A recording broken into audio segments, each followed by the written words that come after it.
All right, I'm Nicolette, and today I'm talking about how to use the practice of Feng Shui in your parenting style to provide a more balanced and peaceful experience for both you and your children. So, I've had the pleasure of talking to Feng Shui expert Jillian Rothschild Scholar a bunch of times, and I'm so excited she's back to bring what she does to moms. Let's apply it to, I mean, everything that we go through with our children. It's all tied in here.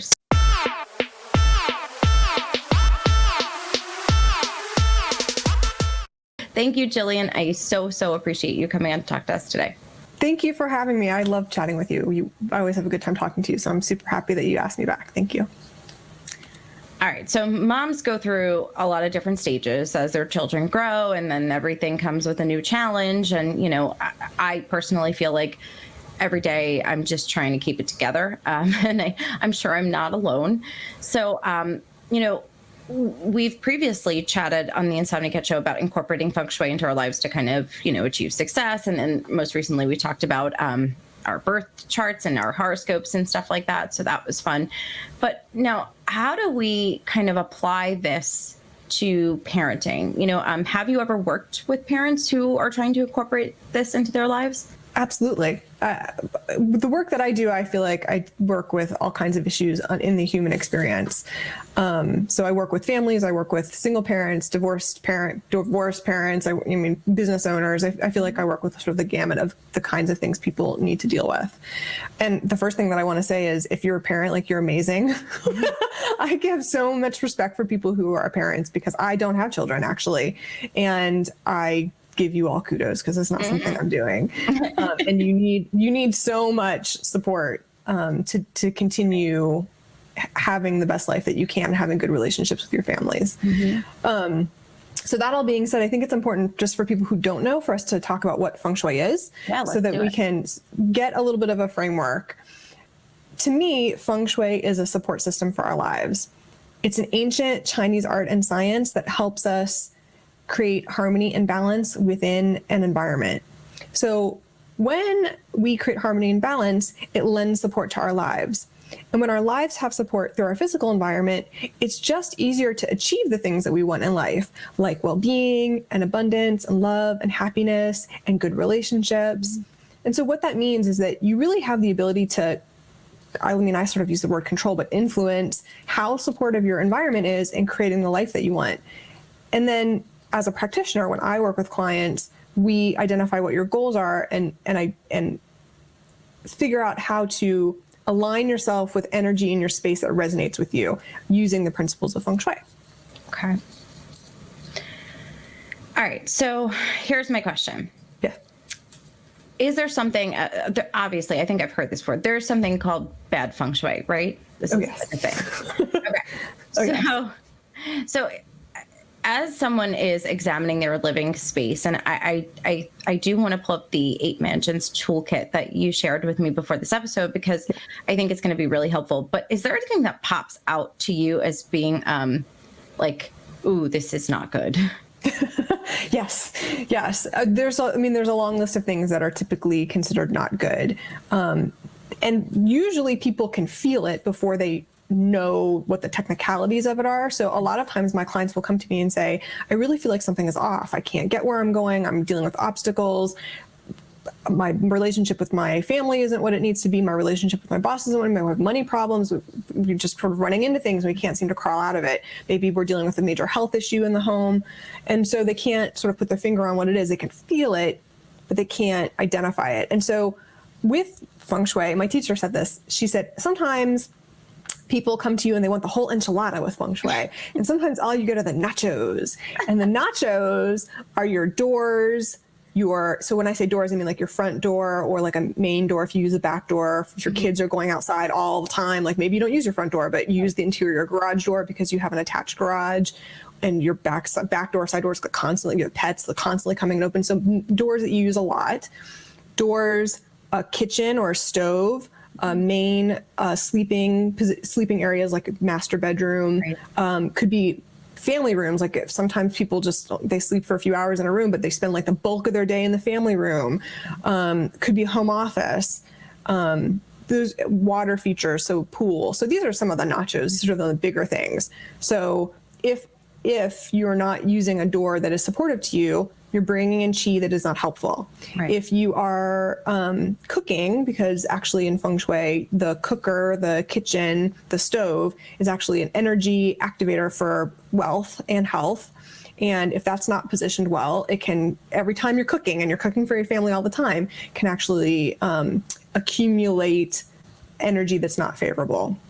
And maybe you're sitting in an office all day long. Maybe you work from home. So many of us work from home these days. And you've had to find a place in the house because of the pandemic where you only have like a little teeny space, and maybe that's not working for you because you're not resonating with the energy of that space. And so those are sort of the high level, right? And then what that looks like to my eyes is the pool is positioned in the wrong direction. The door is not facing or being used in a good sector. Maybe you have in your home a stove on an island, which is considered a really big no-no. When I work with clients and we're doing property selection for new homes, I'm already saying no to kitchens that have a stove or a sink on an island, because it's actually really bad. Really? Stairs in the middle of a house are not favorable for a relationship. Typically when we see bad feng shui, right, we want the home to have openness in the center, and where there are things like a bathroom, like we don't really want a bathroom in the center of the house, stairs. We also don't really want a kitchen in the center of the house either. Those sort of things can be really challenging. So this is why people hire me for property selection, because it's just easier to nix out some of these things before you even buy a home, because moving a kitchen, at least in the United States, it's like that's near impossible. People don't want to renovate. I mean, it just doesn't happen. But when you're building a dream home, this is the time really to, before you even get with an architect, like to start identifying what your goals are, what your needs are, and then really building something that can be supportive. Nothing is forever perfect. I promise nothing, even my own home, nothing is forever perfect. But what we do want to do is put the main things, the most important things in the best areas, so that we can have nurturing, supportive energy as often as possible, so that we can accumulate more positive energy. And then when there are times that are more challenging, they feel more manageable. They're a lot more manageable. It's kind of like give yourself all the opportunity, and then, what you do with that opportunity is up to you, It's like, or at least set yourself up, to at least be in a position where you could make your decision, right? Yes. Oh, for sure. We talk about that in Feng Shui all the time, that there's this idea of like, we have to have good luck in, with Feng Shui.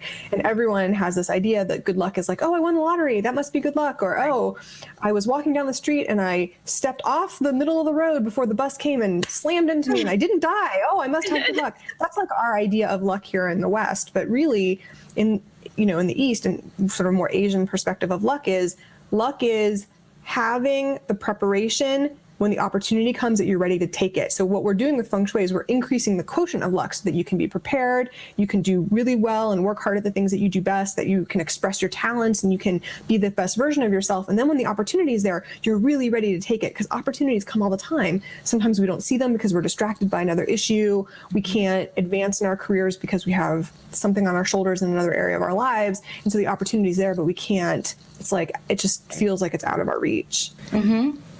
I know we're going to go segue into like parenting in a second, but we will. You brought up something about the desk, right? So I've got this weird thing, and I like to move furniture a lot, all the time, really.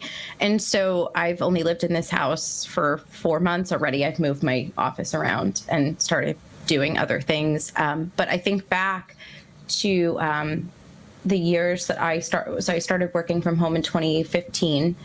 And I can remember where my desk was. And I've got to go back now and kind of like look at, because I know we're going to talk about positioning and directions and whatnot, but I've got to know, because that time of my life and of my career was like kind of like one of the best. It was like where I don't know where the desk was. It was like things were just going. They were flowing and things were going in a really positive direction all the time. Mm-hmm. And then I moved the desk. Things were okay, right? Things were fine. And then I moved the desk. I moved the desk because I wanted to get out of the like main center of the living room because now my son was getting older and, I was in a small apartment and I was like, all right, let me see if I can go off to the side here. And, things were still okay. And then I moved and I put my desk and things were just like bad overall. Like, I mean, like work was fine. It was okay. But like just that whole place felt a vibe. You want to talk about like knowing something's off. Yeah. I had only been seeing the fact that I would have an extra room, like an extra bedroom and this extra space for a desk that I totally neglected the vibe that I got when I went in there. And everyone else, my son, my husband, my mother, everyone else felt it. And I was like, no, this is perfect. We're going to do it. It's down the block from where we live now. It's bigger. It's good rent. We're doing it. And that house just brought with it like 2020, right? Like it brought with it 2020 before it actually happened. Oh my goodness. Yes, it was right before 2020 began. And I swear like Nana died. The 2 dogs died. Oh my gosh. My husband accidentally blew up the kitchen and himself and like in the course of like in that house. And then we got evicted eventually. So like that place has been. That's probably a different issue. Oh my gosh. Just listening to that, I'm not having even like thrown a chart, but I'm guessing that has a geopathic stress issue. I can almost guarantee it. Whew, it was just like the worst. Oh boy. Like we even had like we found like a month in, the attic was just riddled with molds, like awful mold. No, that's all geopathic stress. Oh my God, get out of there. That's awful. It was, we left. We were out of there. And we moved here. And so I've had my desk, back to my desk. So I had my desk one way. It was okay. Things were like feeling unsteady a little bit at work because it was, there was summer going on and kids were home and things were really like, we're trying to get comfortable here. And then I moved the desk here about maybe 3 weeks ago. And it feels comfortable. Like I don't know if it really is. I don't know, but it feels different. I've got like, it feels different. Something about it feels different. So I'd be curious to go map those points and go see what the hell is going on with that other place. Oh my gosh, that place was haunted. We were like, this place is haunted. It is just awful. That's all geopathic stress. Woo. That's all. That's something that is a whole other level of bad feng shui. That's like, what I have found in my practice over the years, I've been doing this for a long time. This is my 12th year. I'm going into my 12th year. Oh my gosh, it feels like a lot longer. People do not call me to change the color of their drapes. This is not the kind of work that I'm doing. I work with energetics. So people call me for big stuff like my kid sees things in the hallway. My kid can't sleep. My relationships are bad. I got into this house and everything started falling apart. I get big stuff. Yeah, that would have been probably a good time to recruit some help. That place was just awful. It's okay. It's just a good learning experience. I mean, I truly believe that everything happens for the reason. Everything happens in its own timing and alignment. And now you're learning about feng shui for a reason. Like we've talked about this a few times, and it becomes part of your consciousness when you have a reason to learn from it. Yeah. So on that note, I'm feeling more comfortable and nobody's blowing up anything here. That's good. I'm glad you're feeling comfortable. That's good. And so in the meantime, what I want to do is pull up the 8 Mansions Toolkit, and I'm going to share my screen. And for those who are listening, please download this document because I have a link here Jillian gave us, so you'll be able to get that in the notes of the episode. So you can walk through it with us and later. Sure. Yeah. So just to explain a little bit about what this is my gift to everybody listening. This is what's called the 8 Mansions Toolkit. 8 Mansions is a beautiful system that I use in my feng shui practice, and it's actually very accessible. It's pretty easy, and it's very powerful actually, and it's something that you can use to apply some of the feng shui principles right away. So the reason that I'm sharing this is because one of the questions that I get a lot in my practice is, how do I understand the relationship with my kids or my family or my spouse or my boss? So the version that we're looking at may be a little bit different than what the audience is seeing, because I'm going to be updating this really soon, but the content is all going to be just as good.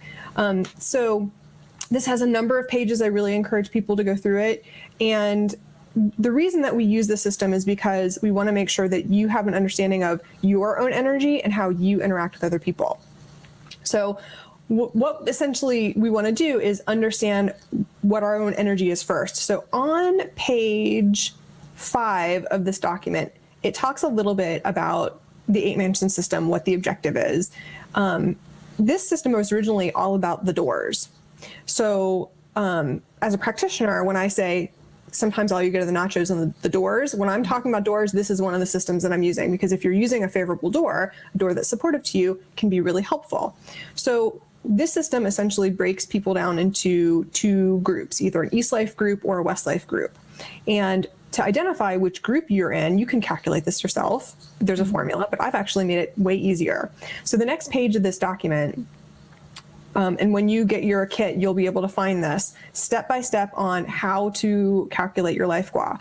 The next page is going to be a chart where you can see your animal sign, the year you're born, and the sex when you were born, whether you're male or female at the time of your birth. So you find the year that you're born, and you look to see, are you male or female? You decide that, or if the person that you're looking for is male or female, and look to see the corresponding number. Now, one small little bit it's actually on the previous page, but just to tell people, if you were born in January or February 1, 2, or 3, February 1st, 2nd, or 3rd, or 4th, you were born in the previous animal year.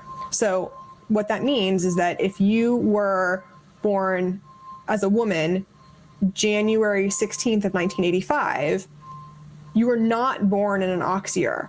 That woman needs to refer to the previous year, which is the year of the rat, because someone born in January is born in the previous year. And here's why. The reason is because Chinese New Year is February 4th of every year. And the Gregorian calendar is different than the Chinese calendar. So we just need to make note of that. Interesting. So just side note. So my mom, we thought, her birthday's in January 10th.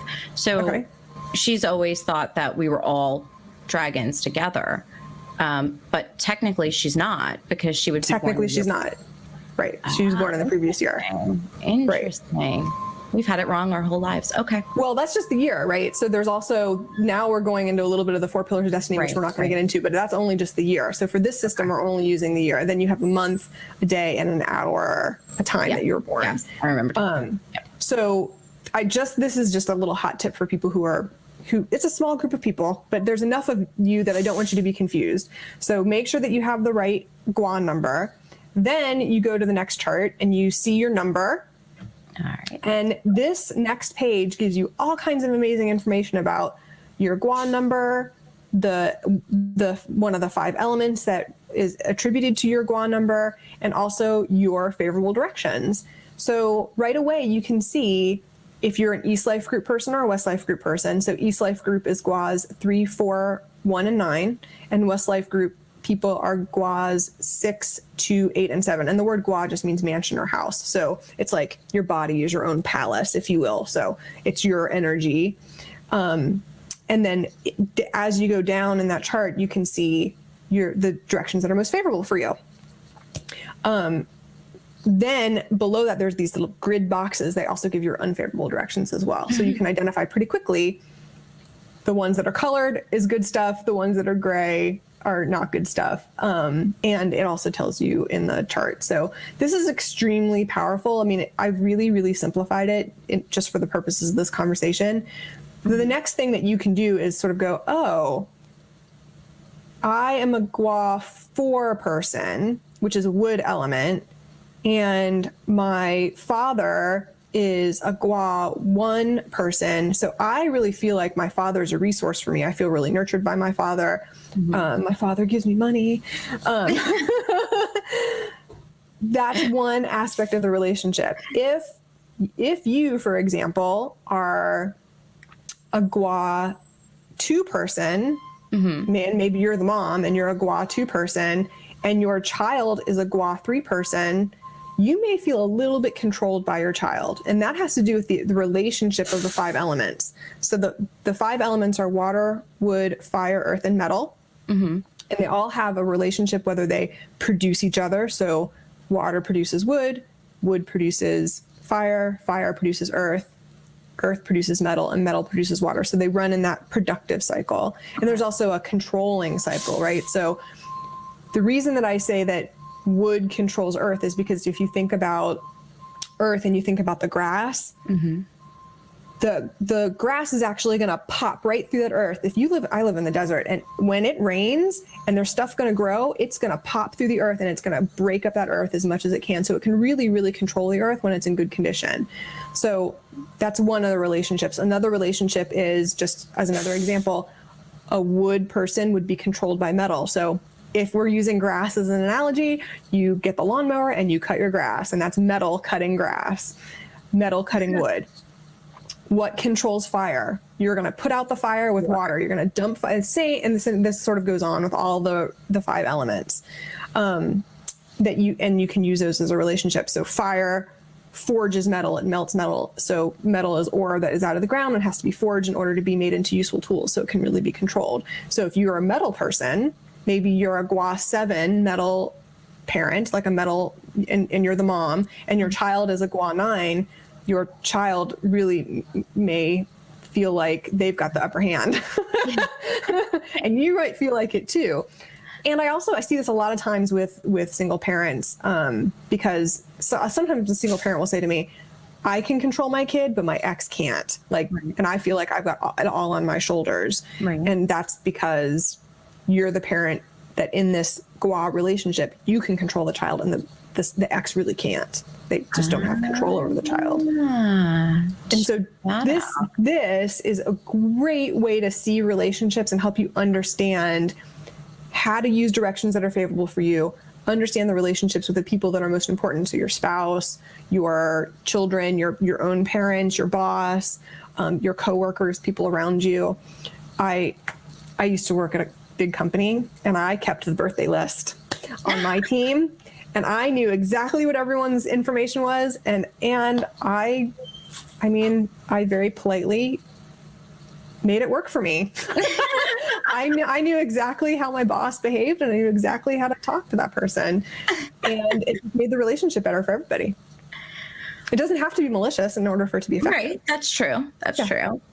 Okay. So let's just say now I've gotten this information. Now, how would someone, so how can parents kind of, you talked about the relationship and kind of how you might feel in that relationship, and maybe the positions of the beds. Yeah. What are some other ways that we can use this information as parents to help kind of, like we talked about, create the ideal opportunity? Yes. Right. So with kids, if they are not sleeping, if they're not behaving, if you feel like they're not doing well in school, we want to make sure that as much as you can, you're having them use a direction that's favorable. So for sleeping, and this is actually talked about on one of the subsequent pages, sleeping position, which is on 10 pages of this particular document. I'm not sure what it'll be when the group gets this, but for sleeping, you actually want to use your Fu Wei direction. Now the Fu Wei is, if you go back up to the other chart, is going to be the stability direction. So for Gua 3, the stability direction is east. For Gua 4, the stability direction is southeast. For Gua 1, the stability direction is north, and so forth through this chart. Okay. The reason is because when things are stable, they don't change. And that's going to be great for sleeping. So whenever possible, we want people to sleep in that direction. The second best direction for sleeping is going to be the one for relationships, which is the yin yang. And that is for Gua 7. I'm going to go the other way. For Gua 7, that's the northeast. For the Gua 8, it's west. For the Gua 2, it's northwest. And for Gua 6, it's southwest. This is what I mean. Westlife group, it's all west stuff. So the more that you can put someone sleeping in that direction, the more they're going to sleep better. And babies do this naturally, by the way. And as parents, you already know this. You put your kid down to sleep in one direction, and you wake up, and they're naturally turned. Right. And that happens every night. They automatically turn in their bed.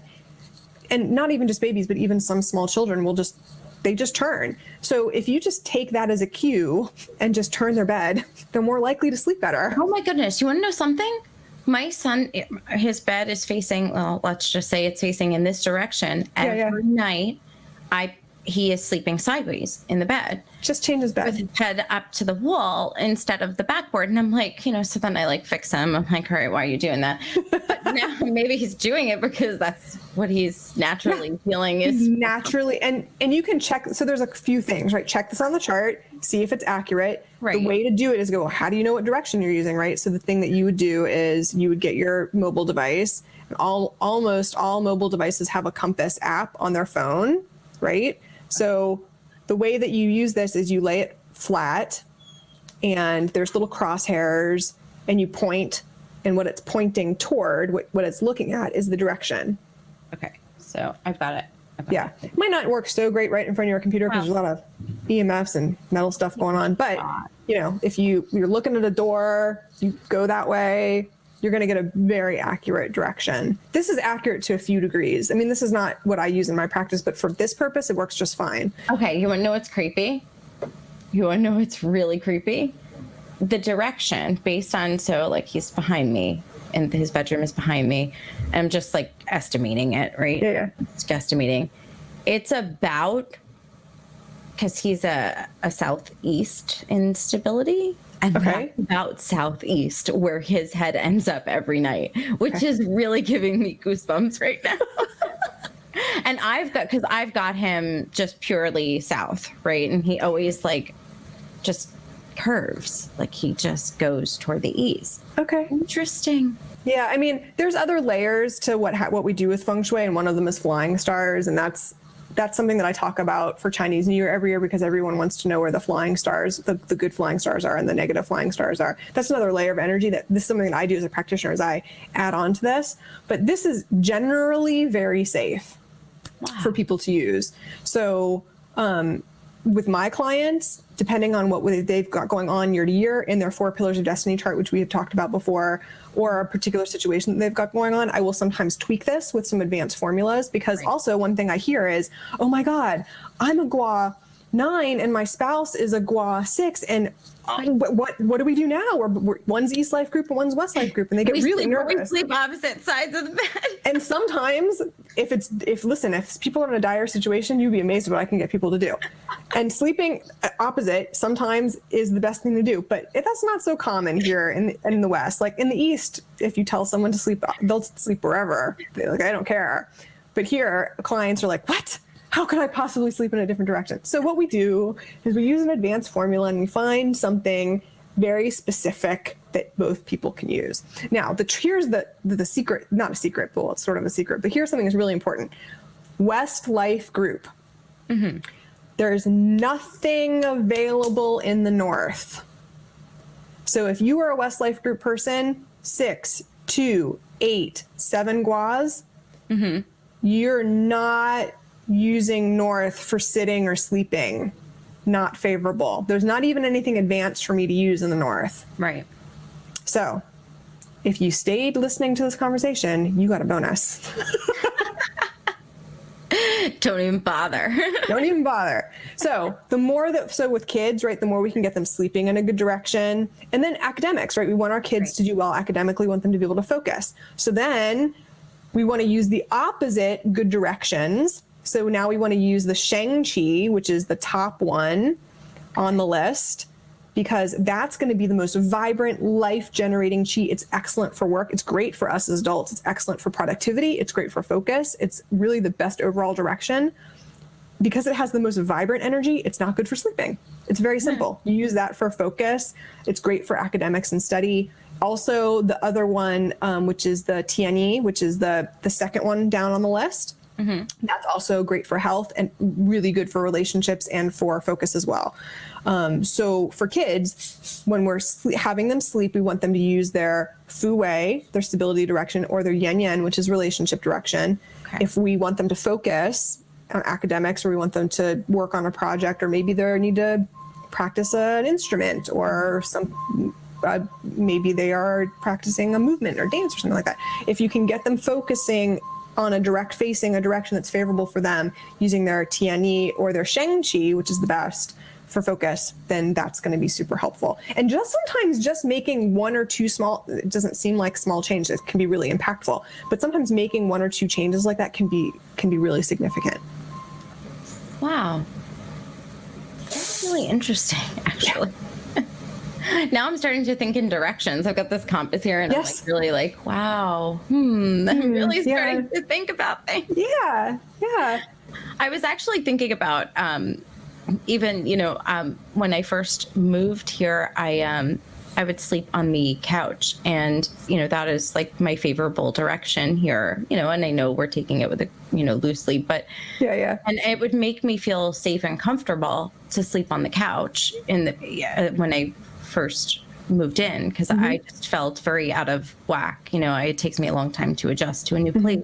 And I was sleeping on the couch for like 2 months. My husband was like, "Are you ever coming back to bed?" And I was like, "Yeah, I don't know. I just, I hear a lot of noises. It just helps me to have the TV on or whatever, but it was just like I slept in that one spot where my head was facing that direction. I wonder if like my body knows things. I don't know. Your body probably does know things. I mean, the truth is a lot of my clients are naturally intuitive. That is one of the reasons that a lot of people contact me, because they can feel it. They just don't know.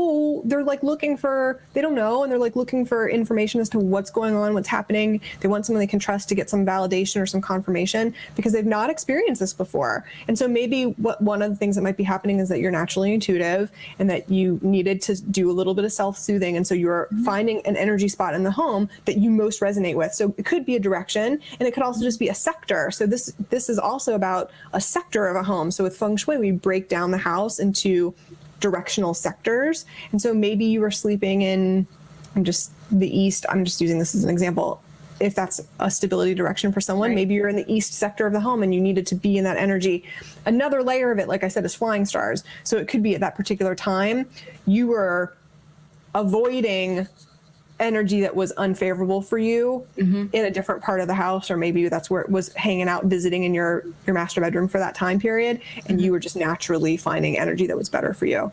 That's not actually, it's very common. It happens all the time with my clients.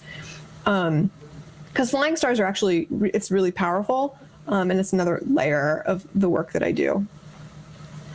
So I guess my question would be, with some basic information, right? We can make some pretty basic adjustments that could be beneficial, but how often should we kind of revisit this? Or, when is the time to, like, when you work with clients, is this kind of like a one and done thing?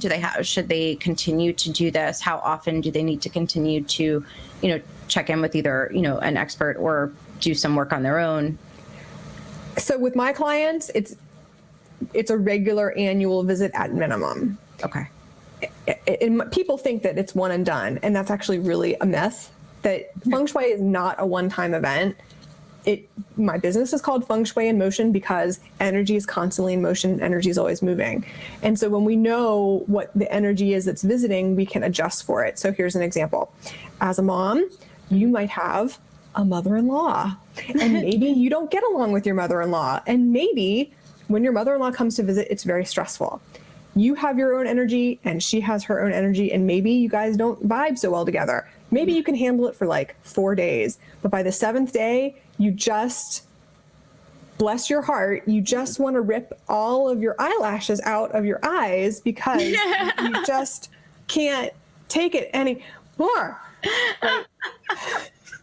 Now, imagine that energy visiting you all year. So with my clients, if you have a particular energy and we know that the visiting energy is not supportive to you, we need to adjust for it. Then we can get you with your father-in-law, who you just love, who is the nicest, kindest, most supportive, just gives you love and nurturing and just makes you feel good. And your father-in-law can stay forever. He's easy to please. He takes care of everything. He's just so easy. When that energy comes to visit, you want to be with that energy. So with my clients, I work with them year to year to identify the most supportive, vibrant energy, the most nurturing energy in their spaces so they can use that as often as possible. And so it doesn't mean things have to change every year, but we want to look at it every year because maybe out of 9 years, maybe 10 out of, those many years, maybe 3 of them need a small change, but you want to know that in advance because what happens is when my clients don't call me, I usually do annual updates in January and February of every year because the energy changes February 4th. Right. So my busiest time of my year is January and February, sometimes into March. If someone doesn't do their annual update, I usually hear from them around July. Jillian, I didn't do my annual update, and the air conditioner broke, and the cat died, and my son is not doing well, The and stove blew up, and there was a fire, and this all happened, by the way, and there was a fire in the bathroom, and I'm never missing an annual update again. When can you come? So you kind of see how this can get really problematic if you're not, like, when things are going well, sometimes people forget, oh, if everything's going well, and things start to not go well, and they go, oh, I need to call you. So that's why I do an annual update every year. Well, another thing I was thinking about is your children are growing so much and changing so much. Yeah. They're going through all these different stages, right? I mean, your infant stage is going to be very different than your toddler stage. And it's kind of like new challenges, right? So especially if you're going to incorporate this into your home and your relationship with your children, that's going to keep changing, right? I mean, you talk about motion, that's going to keep evolving, right? Right. Our goals evolve every year. The things that we are able to do, the things that we want to do, our opportunities change year to year. And it's just important to adjust for that so that you can continue staying in the slipstream of good energy, right? So life is like being on a river. You're rowing your boat down the river. You want to go with the flow of the river because it just is easier when the river can guide you. But sometimes you come up against rocks and bumbles in the road, and you want to go around them, you want to go over them if you can. You don't want to be rowing upstream all the time because it's exhausting, it's tiring. And so when everybody is in more favorable energy, as we grow, as we change, as our goals evolve, we're just more easily able to adapt. I like that. So I have a question then. Sure. You're on the West Coast, but do you do virtual any virtual work with clients? Of course. Yes, of course. I mean, I've been doing this for a long time. I've been doing remote work for a really long time. Some of the advanced things I'm not able to do. Like if you want to build a dream home, sorry, I cannot do that remotely. But if you are dealing with some issues that you want adjustment for, there's a lot that we can do using the system and a few other things in Feng Shui, because this is one system I use in Feng Shui. There's a few other things that I use along with date selection and Chinese astrology. So I'm looking at all these different pieces and I'm putting them together to kind of get like things kind of zip up and then things light up and they get brighter when we're in alignment. So absolutely I can do work remotely. Sure. It's super common actually. But especially now with technology, right? Hundreds of years ago, there wasn't a way for me to look at a property remotely, but now we can video conference. I can measure a property pretty accurately with like a GPS system. So there's a lot that's available. But if you want like a significant wealth formula, those are measured to a half a degree and that has to be done in person. But we can do a lot remotely. Yeah. All right. So I hope moms are listening, because I just think if I would have known some things, maybe I could have positioned things. At least I would have a shot, maybe, like at least I would have a shot at sleeping for a few years. But well, I'll be curious to hear what happens. So now that we've talked about this, I'd love for you to give it a shot, right? Mm-hmm. Clearly your son's giving you the lead, right? Just take his lead. I did this with one of my clients. Like he's got a teenager who just turns all the time. And I was like, why don't you just move his bed? And he was like, oh. Yeah, I never thought about that, right? And part of what happens is, because a lot of times we also think with Feng Shui, we think that it's all about just interior design. Mm-hmm. And interior design says, oh, the bed has to go on this wall and it's the only way the bed can go, because that's what it seems like the architectural intent is. Mm-hmm. And that may be true, but that might not be the best for you energetically.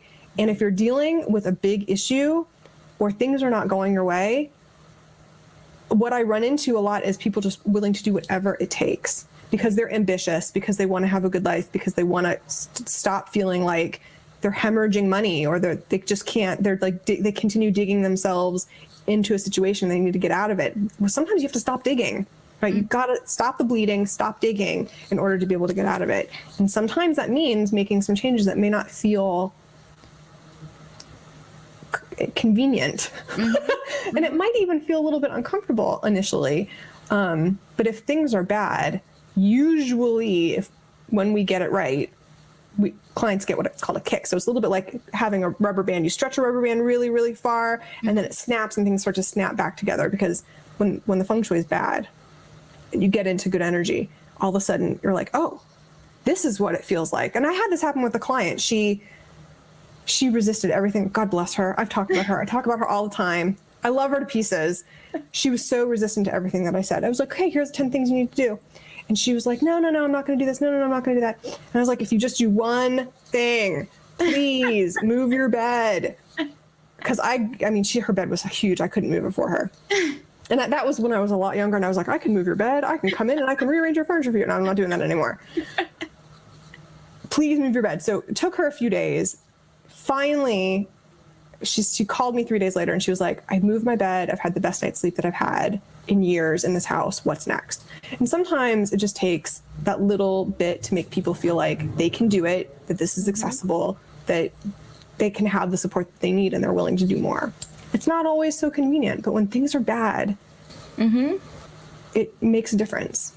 And honestly, moms today need all the support they can get. So if a change like moving the bed can bring some sort of peace or some sort of sanity, like let's do it, mom. Do it. Or go for Try it. Try it for 3 months. Give yourself a 3-month window. 3 months is not a long time. I mean, we live long lives. We live 60, 70, 80. 3 months is not a long time. Right. Give it 3 months and see how you do before you say it doesn't work. At that point, if you still feel like it's not working, call me. We will talk about it. Maybe it's a flying star. Maybe there's something else that's not working. Because it's not always one thing. Usually it's multiple things. Especially when people call me big stuff. When I say like the nachos, right? It's not always one nacho. It's almost always like nobody can eat just one nacho. No one can eat just one nacho, right? I miss taco flavored Doritos. It was one of the things that I had as a kid. I don't eat them anymore as an adult, but man, they were good. You can't just eat one. So give it a try. And because it can't hurt you. It can't hurt you.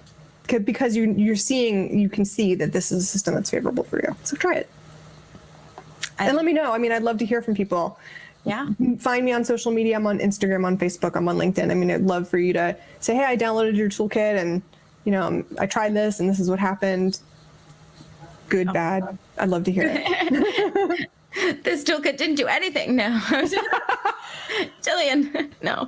What is it with this toolkit? Or maybe you don't understand it, right? So sometimes people like look at this and go, deer in headlights, like, oh, I just can't even do this myself. And that's why you call for help, right? So the toolkit's available. I wouldn't have really, I don't know if I would have grasped what you were able to share with me before the call. So yes, I definitely recommend calling for help. This toolkit always comes with an explanation. It's not like people just grab it off the internet. Like, I'm just going to grab it and not know what it's about. There's a lot of really good information in here. And we all have so much going on in our lives. Like sometimes our brains can only handle so much. Yep. And so it's okay to let somebody else do it for you. It really is. Like, I don't do my own plumbing. I don't paint my own house. I don't do my own landscaping. I don't have a green thumb. I don't garden. There's a reason. I let somebody who has talent for it do it for me. That's okay. So something that I do want to mention that's really important with kids is that when we talk about Feng Shui, we talk about Feng Shui in a pristine environment, but we don't live in a pristine environment anymore. We live in a very modern society with lots of technology, with electronics and EMFs, electromagnetic fields, with Wi-Fi and radiation and all kinds of unnatural technology and elements that are sort of hitting our bodies all the time. And our kids today, so many of these kids have never lived below 3G. And that accumulative effect on the body is significant. So something else to consider when you're dealing with a child that is misbehaving or is not sleeping or is not healthy is to take a look at the external EMFs, the smart devices that you have in your home, the proximity to a 4G tower or a 5G tower, like they're popping up everywhere. And it's becoming really problematic. And so that is another layer of what I work on with my clients, especially if they have somebody who is dealing with a health issue.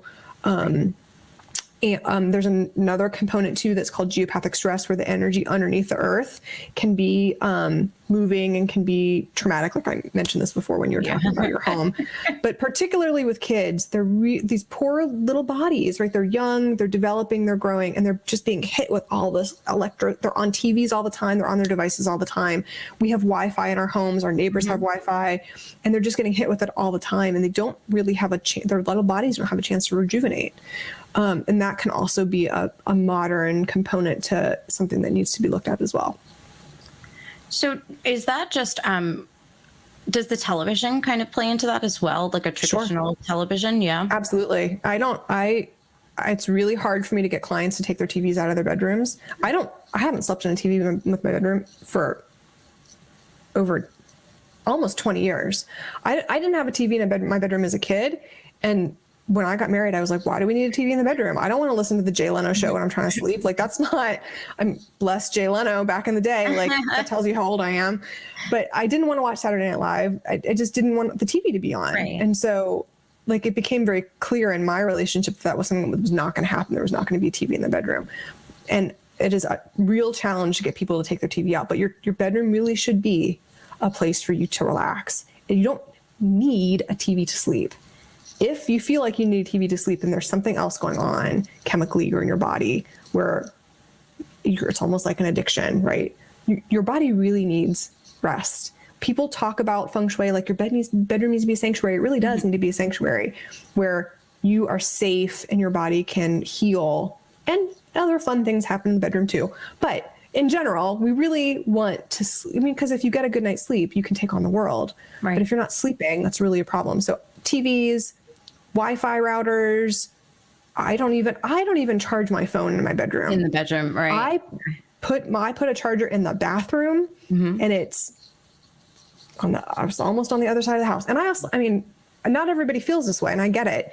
If something catastrophic is happening, someone will knock on your door. If someone dies unexpectedly, it's okay to not know until you wake up, because they're already going to be gone, right? Like, I'm trying to say this in the gentlest way, but I sort of feel like this about my family. Like, if my dad dies, I love my dad to pieces. I'll find out when I wake up. I swear, it's like I feel like I'm talking to my husband right now. He's just got the same exact views on everything. And so it's really funny because I grew up, I grew up with a television in my room. And my parents, I didn't sleep. I never slept. I did not. It's not surprising that my son may be exactly the same, but I never slept. And so they kind of didn't know what to do anymore. So they just stuck a TV in there, and we had like cassettes, right? Like VHS. And so they would just put Snoopy on, and they were like, maybe we could sleep for an hour, but then they had to wake up to rewind this tape. So it wasn't quite as tech savvy as we are now. I had a record player. I just want to say I had a record player. Yes. My dad wouldn't even turn the radio on. He let the record player play. And then when it was like, and I was sleeping, it would just, anybody who's older will understand this. He would quietly take the needle off and walk out of my room. Because I grew up with a single parent. So I get it. He was like, you're not having a TV in your room. Well, that was a problem because think about it, I went to college. Now I'm sharing a room with someone who doesn't want a television on, right? So that was really stressful on my body for a while, and I couldn't sleep. I couldn't. Right. And I don't even remember what I did that year, but then I moved back home. And so, when I moved in with my husband before we got married, the sinners that we are, he was like, I said, look, I want the TV in the bedroom. And he was like, all right, but it's not going on at night. Like, if you want to watch something in there and I want to watch football on Sunday in here, fine, but it's not going on. And I was like, oh, okay. And I couldn't really argue with it because what he was saying was correct. That was the healthy thing to do. So I didn't have much of a leg to stand on. And so I just kind of got used to not sleeping with the television on. It was still there. Now, when we moved here, he's like, we don't need a TV in the bedroom. There's nowhere to put it. He said, and I was like, what are you talking about? You could hang it right here. And there's lots of places you could put it. And he's like, there's no reason for it. And sometimes, so I moved television into my office. I'm just saying, because on Sunday, I'm not watching football. Like, no, that's fine. That's what you're right. Like, just making sure I'm not watching football. So, there is a television in my son's room. And what's funny is that, and he's just like, why is this television in here? And so we leave it on mute. That's the really crazy part, is that like, we don't even watch this thing, but now you're talking about like just being there, even if it's not on, it's got all these things going on, right? It's pulling electricity, and it's and it's got Roku or it's got Fire Stick. I don't even know what this stuff is. Yeah, I don't really watch TV, FYI. Whatever it is, it's connecting to some Wi-Fi device on the other side of the house. Like, it's still dealing with a signal because it's plugged in. Right. Kids just don't need it.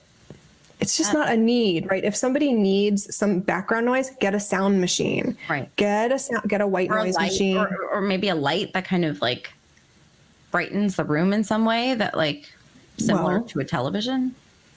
Or no, maybe. Does light have a problem? Like, is there? Well, I mean, you really want your room to be dark so you can sleep. I get the kids need a nightlight. I mean, I totally understand that. Or like some kind of beautiful, like starry sky kind of thing. Like, those are really cool. That can be very soothing, right? But television is like flashing, pixels and blue light. It's just not good for you. Jacks your brain. You want to know something though? What's funny is that the nights that, like if I'm laying down with my son before bed, so many nights I fall asleep and like I pass out when that television's like on. All of a sudden I feel like I'm like, oh wow, I could sleep so wonderfully. And then I go in there and I'm like, all right, I got to toss and turn for 10 minutes. And still it hasn't become, even though I've been doing it for 7-9 years, I'm still not like, but you put me in there. And all of a sudden I have to fight myself not to fall asleep because, it's like we've conditioned, you talk about addiction, like I've conditioned my body. And so it like loves it. It's like, oh, maybe I'll just accidentally fall asleep right here because I just want to fall asleep easily. I'm sure a hypnotherapist would love to talk with you about this because you were trained at a very young age how to sleep. Yep. I have a colleague her name is Sandra Kornblatt. She's amazing. She's so wonderful. She works with people with insomnia and she's so remarkable. I'm sure you could find a good hypnotherapist in your area who can help you with this. You're like, you need something. You need help. Something. But so from my perspective, right, then we look at everything else. Like, what is it that is not working, that is not putting you in good energy where you feel like you need this? And then if you start to align yourself with good energy that's more favorable for you, then your body will like relearn what's correct, right? So there's multiple layers, right? Alignment is one thing, but there's also like, I have clients that have smart whatever in all areas of their home. I'm like, no, it's got to go. We're so accustomed to things being so convenient. Our lives do not need to look like the Jetsons, right? It doesn't need to look like Little House on the Prairie either. Right. However, in contrast. Right. It's a good contrast. Somewhere in between is the truth. Like we can be in our modern world, we can use technology and we can still protect ourselves because we have a lot that we want to accomplish and we want to be at our best.